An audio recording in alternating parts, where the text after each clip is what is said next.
Genesee Elementary School. We wrote a book called Auburn A to Z when we were in 4th grade.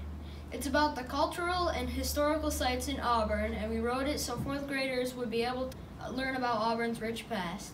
We also wrote it so 4th graders like you can learn about the Passport to History sites and go visit them. The Auburn Education Foundation gave us a grant so we could have copies made for all the 4th grade teachers in Auburn.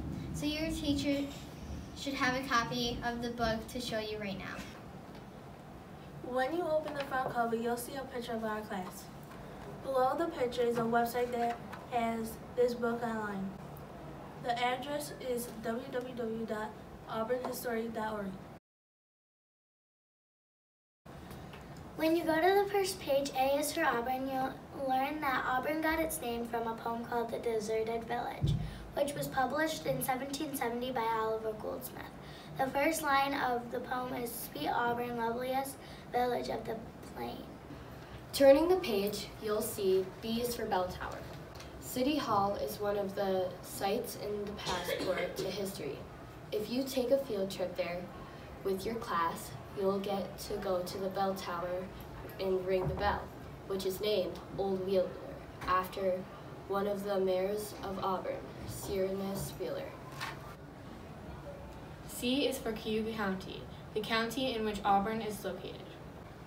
Turning the page again, you can learn about David Dunning, who was a civil engineer from Auburn and did all kinds of other important things. Did you know Emerson Park on Owasco Lake had 2 other names?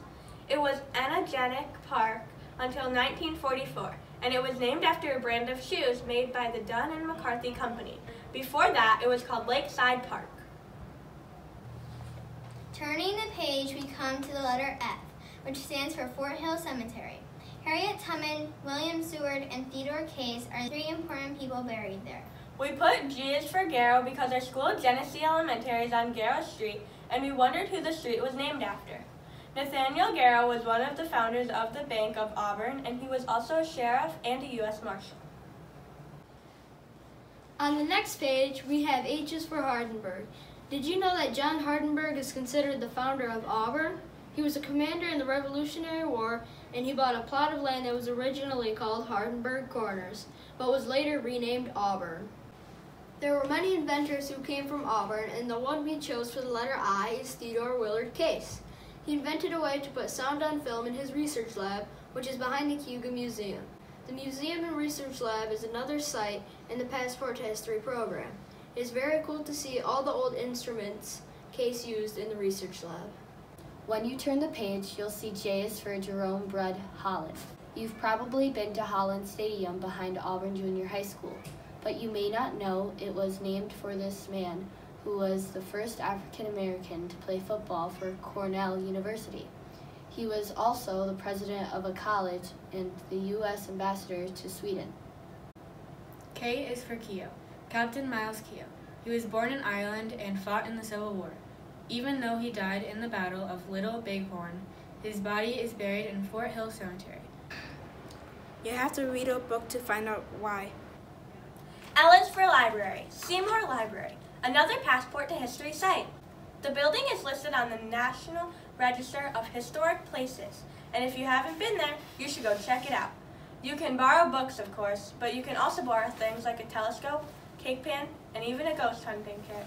M is for Museum, the Cayuga Museum that's on Genesee Street in front of Case's research lab. It was originally the Willard Case Mansion, which was home to 2 important families. It's been open as a museum since 1936. Turning the page, we get to the letter N, which stands for New Guinea. This was believed to be the first black settlement in Auburn, and was located near the Owasco Outlet. Kate and Harry Freeman were believed to be some of the first settlers in this area. O is for Osborne. Thomas Mott Osborne was the mayor of Auburn and the publisher of the Auburn Citizen newspaper. He was interested in making prisons better, and he even pretended to be an inmate once to see what life was like in prison. He had an important grandmother who you can read about in our book. P is, of course, for Passport to History, one of the reasons we created this book. The 8 sites are City Hall, Equal Rights Heritage Center, Seymour Library, Schweinfurth Art Center, Tubman Home, Cayuga Museum, and Willard Memorial Chapel. Q is for quilts, which you'll find every year at the Schweinfurth Art Center. These quilts come from all over the world.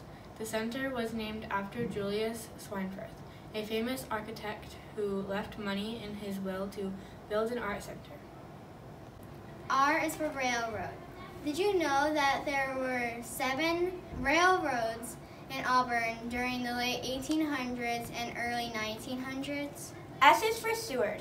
William Henry Seward, who was a lawyer, senator, governor, and President Lincoln's Secretary of State. We love visiting the Seward House Museum. Wait till you see what's in the basement.